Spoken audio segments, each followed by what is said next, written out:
আর আরেকদল মুসলমান রাসূলকে শুধু ভালোবাসে জিলাপি খায়া, মিলাদ দিয়া।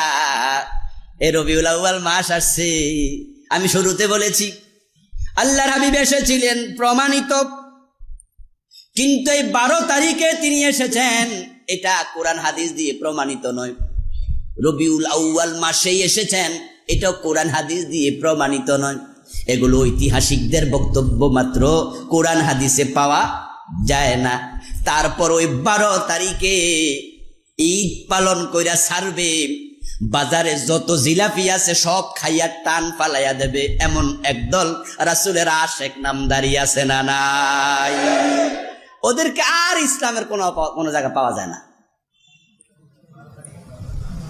এবারে রবিউল আউয়াল ওরা ঈদ বানায় ছাড়ছে। ওই দিন মিছিল, মিটিং, ব্যানার, পেস্টুন যা দরকার সব করে ছেড়ে দেবে এবং বুঝাবে, হুজুর আপনারা দেখেন আমরা কত ভালোবাসি।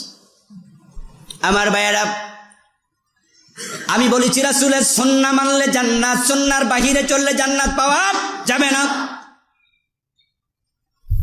এখন রাসূলুল্লাহ সাল্লাল্লাহু আলাইহি সাল্লাম যা করেছেন তা করা সুন্নাহ, তিনি যা বলতেন তা বলা সুন্নাহ। যে বিষয় তিনি মৌন সম্মতি দিয়েছেন সে বিষয়ে আপনি মৌন সম্মতি দেয়া এটা সুন্নাহ। রাসূল যা করেননি তা না করা সুন্নাহ। কথা বোঝেন নাই? সুন্নাহ কি? সুন্নাহ মানে রাসূলের জীবনটা অনুসরণ করা। তিনি যা করেছেন আমি তা করব, তিনি যা বলতেন আমরাও তা বলবো। তিনি যে বিষয়ে বাড়াবাড়ি করতেন না, চুপ থাকতেন, আমরাও সে বিষয়ে বাড়াবাড়ি করব না, চুপ থাকবো। যেই কাজ তিনি জেনে বুঝে তরক করেছেন, করেন নাই, উম্মত হিসাবে রাসূলের অনুসরণ করতে চাইলে ওই কাজ আপনাকে তরক করতে হবে। এখন রাসূলুল্লাহ সাল্লাল্লাহু আলাইহি ওয়াসাল্লাম নবুয়ত পাওয়ার পরে 23 বছর জীবিত ছিলেন। 40 বছর বয়সে নবুয়ত পেলেন, 63 বছর বয়সে দুনিয়া থেকে বিদায় নিলেন। এই 23 বছরে রাসূল নিজের জন্ম দিবস পালন করছেন কয়বার?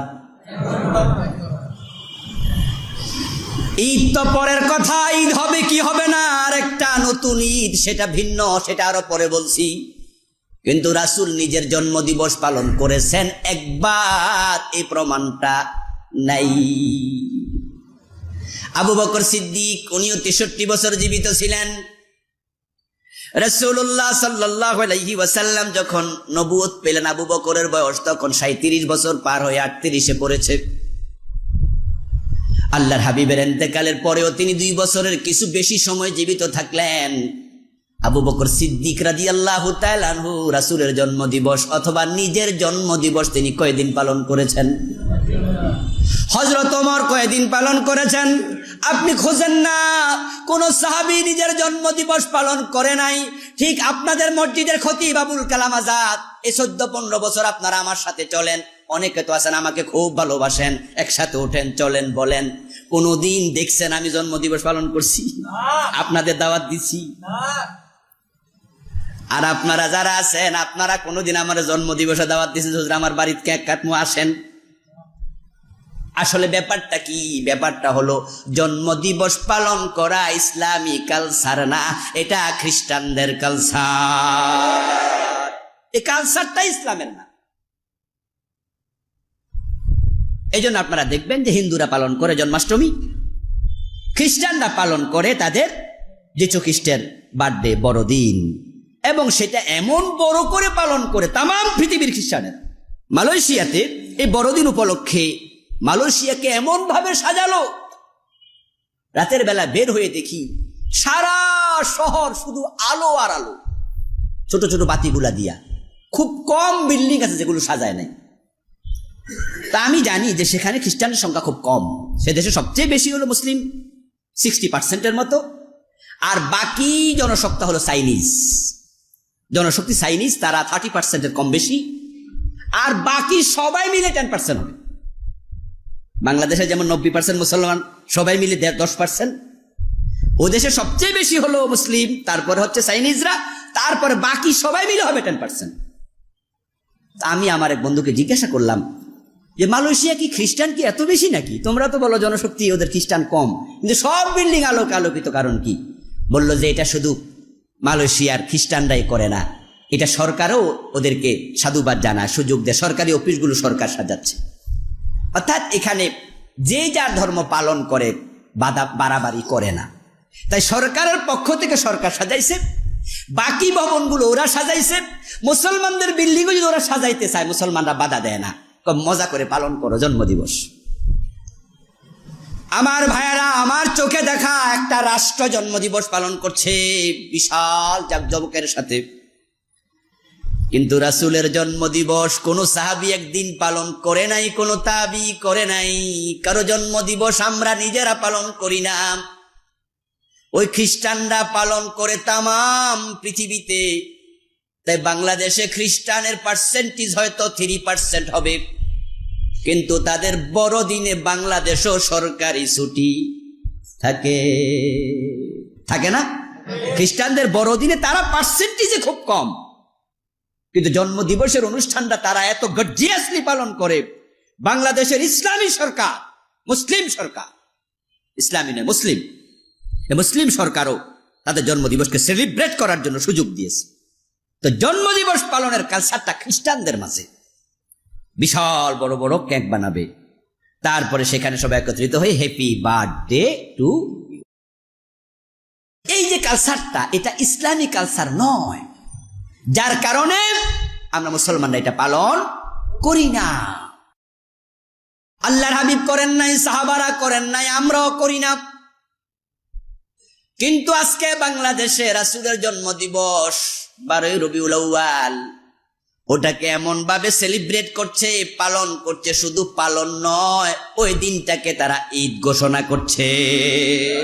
ওটার নাম কি দিছে? ঈদে মিলাদুন নবী।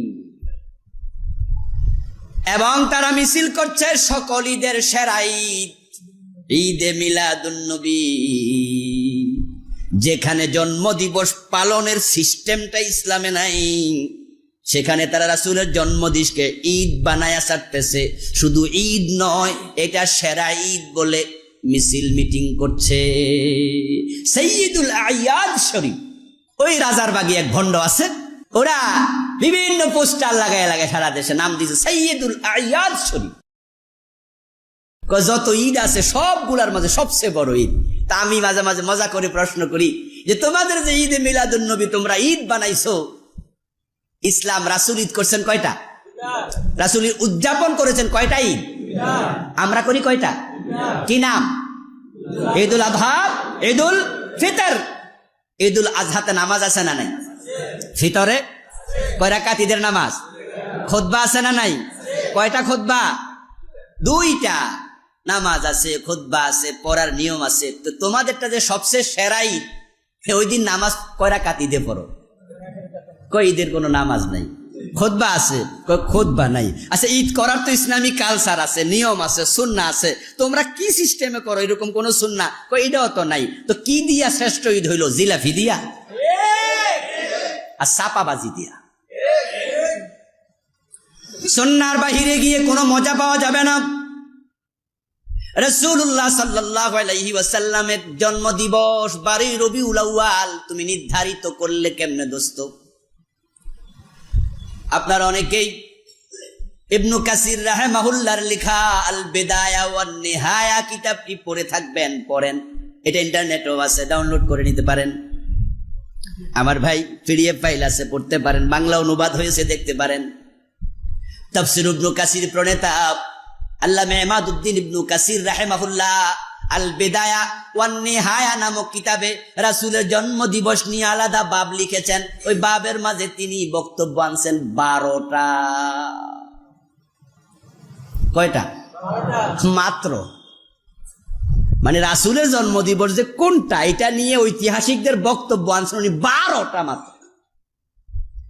কেউ বলছে রবিউল আউয়াল, কেউ বলছে রমজান, কেউ বলছে 570, কেউ বলছে 571, কেউ বলছে 2 তারিখ, কেউ বলছে 12 তারিখ, কেউ বলছে 18 তারিখ, কেউ বলছে 28 তারিখ। 12টা বক্তব্য 9 তারিখ। এইভাবে 12টা বক্তব্য ইবনু কাসির এনেছেন তাল বেদায়া নেহায়া কিতাবে।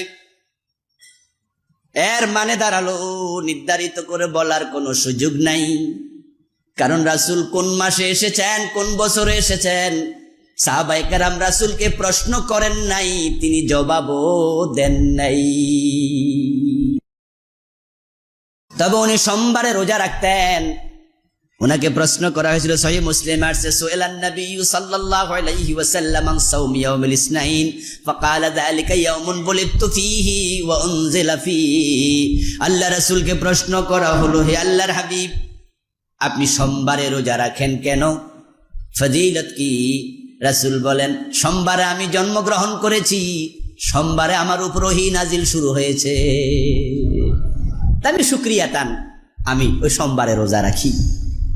সোমবারে রাসূলের জন্ম, সেটা হাদিস দিয়ে প্রমাণিত, কিন্তু ওনার জন্ম তারিখ কোনটা, কোন মাসর, কোন মাস, সেটা রাসূল বলেন নাই, আল্লাহ কোরআনে বলে নাই, রাসূল হাদিসে বলেন নাই। সুতরাং আপনারা 12 তারিখকে খোঁটা গানলেন কি দিয়া? ওই দিন যে ঈদ করতেছেন কি দিয়া? দলিল তো নাই। ঐতিহাসিকদের বক্তব্য, ঐতিহাসিকের বক্তব্য 12টা আছে, 12টার মাঝে যে কোনো একটা ঠিক হতে পারে। তবে আপনার গোলাম মোস্তফা বিশ্বনবী, গোলাম মোস্তফা নাম শুনছেন না, যে রাসূলের জীবনী লিখছে বিশ্বনবী, ওইটা আপনারা কিনলে দেখবেন সেখানে আছে। আর রাহিকুল মাখতুম লিখেছেন আল্লামা সফিউর রহমান মুবারকপুরী রাহিমাহুল্লাহ, যে উনিও লিখছেন যে ঐতিহাসিকদের শক্ত আরেকটি বক্তব্য হলো 9 রবিউল আউয়াল। আরে যা করে আল্লাহ ভালোর জন্য করে, ফেরুল হাকিম লা ইয়াখলু আনিল হিকমা, আল্লাহর কাজের মাঝে হিকমত আছে। জন্ম তারিখ রাসূল বলেন নাই, সাহাবারা জানতেও চান নাই, আল্লাহ কুরআন নাজিল করে বলে নাই, এর মাঝে যে কি হিকমত আমরা কিছু এখন টের পাচ্ছি। 12 রকমের বক্তব্য থেকে একটা বাইসা নিয়া ঈদ চালু করে দিছে, যে জন্ম তারিখ ঠিকঠাক মতো হেরা খুঁজা পাইতো, ঈদের নামাজও চালু করে দিত। এটা কি সুন্নাহ? এটা বেদাত। এটা কি বেদাত। রাসূল যা করেন নাই, সাহাবারা যা করেন নাই, এমন কর্ম যদি সওয়াবের নিয়তে করে, এটা বেদাত, কবিরা গুনাহ, কবিরা গুনাহ, কুল্লু বিদআতিন দালালাহ, সকল বেদাত ভ্রষ্টতা। আগামী কয়েকদিন পরে 12 রবিউল আউয়াল আসতেছে, ওই উপলক্ষে কোনো মিছিল মিটিং এ যাওয়া যাবে না। সেদিনকে কেন্দ্র করে আলাদা কোনো অনুষ্ঠান করা যাবে না। সেদিন মিলাদ মাহফিল ওই দিনকে কেন্দ্র করে দেবেন না। নির্ধারিত দিবসকে কেন্দ্র করে রাসূলের জন্ম দিবস পালন করার কোনো সুযোগ নাই। অনির্ধারিতভাবে রাসূলের জীবনী নিয়ে আমরা কথা বলবো, চর্চা করব, সেটা ভিন্ন জিনিস, কিন্তু জন্ম দিবস উপলক্ষে নয়। আর ঈদ মিলাদুন নবী এই শব্দটা পরিহার করবেন, বরং আমরা বলবো মিলাদুন নবী। কি বলবো? মিলাদুন নবী সাল্লাল্লাহু আলাইহি ওয়াসাল্লাম। রাসূলের মিলাদুন নবী মানে রাসূলের জন্ম। তো রাসূলের জন্ম কি হয় নাই? তো মিলাদুন নবী বলতে কোনো আপত্তি নাই, কিন্তু সেই জন্ম দিবসে ঈদ আছে, এটা কোথায় পাইলা? যে ঈদে মিলাদুন নবীকে কেন্দ্র করে আজকে এত অনুষ্ঠান। আমাদের কুমিল্লায় ঢোল বাজায়, তবলা বাজায়, আপনার হারমোনিয়াম, ব্যান্ড পার্টি আছে না, হিন্দুরা ব্যান্ড পার্টি তো অধিকাংশ হিন্দুদের। গতবারে 12 রবিউল আউয়ালে কুমিল্লার অনেক মুসলমান এক জায়গা হইয়া কুমিল্লা শহরে ব্যান্ড পার্টি যে কয়টা আছে সব বীরে কন্ট্যাক্ট করছে, কই যে আজকে আনন্দ করবো না। সামনে ব্যান্ড পার্টি বাজাচ্ছে হু ফু কইরা, আর পিছনে উনারা ইয়া নবী সালাম আলাইকা, শুভেচ্ছা স্বাগতম, বিশ্ব নবীর আগমন মিছিল করতেছে ব্যান্ড পার্টি দিয়ে। এগুলো সব হিন্দুয়ানি কালচার, খ্রিস্টানদের কালচার। আমরা জান্নাত যদি যেতে চাই, বিশ্ব নবীকে পরিপূর্ণ অনুসরণ করতেই হবে। আল্লাহ সে তৌফিক আমাদের দান করুন।